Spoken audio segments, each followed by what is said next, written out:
Pour le responsable du style Renault, Lorenz van den Acker, c'est l'émotion qui prime avant tout au moment de dessiner un nouveau modèle. Et le moins que l'on puisse dire, c'est que de ce point de vue, le Renault Kadjar a une belle carte à jouer.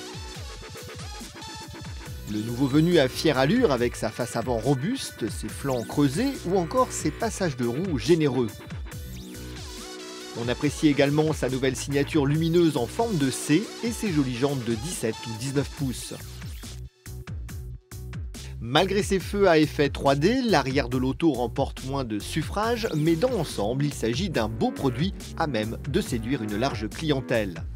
Avec ses 4,45 m de long, le Kadjar est plus imposant que ses concurrents Qashqai et 3008 de près de 10 cm.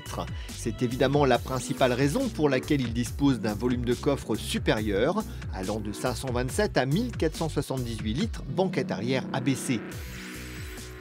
L'habitacle se veut lui plus haut de gamme et mieux fini qu'à bord du Captur. On retrouve ainsi différents niveaux de plastique moussé, des assemblages solides à l'image de l'imposante poignée de maintien située sur le côté droit de la console centrale. L'ensemble manque de gaieté, mais il est vrai que l'on se sent très vite à son aise. Sur la route, le Kadjar n'est ni pâteau ni particulièrement vif.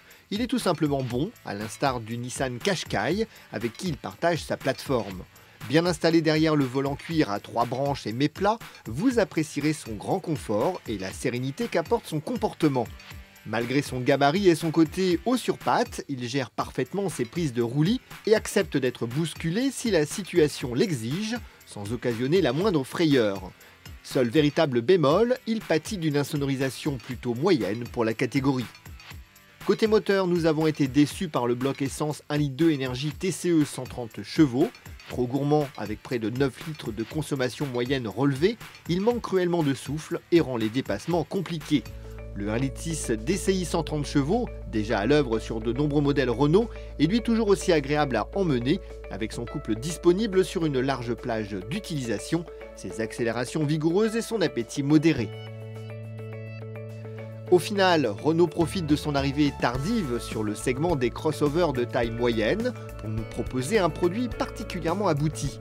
Fort en gueule, spacieux et confortable, il a tout pour se tailler une part du gâteau, d'autant qu'il se positionne correctement avec ses tarifs allant de 23 000 à 34 000 €.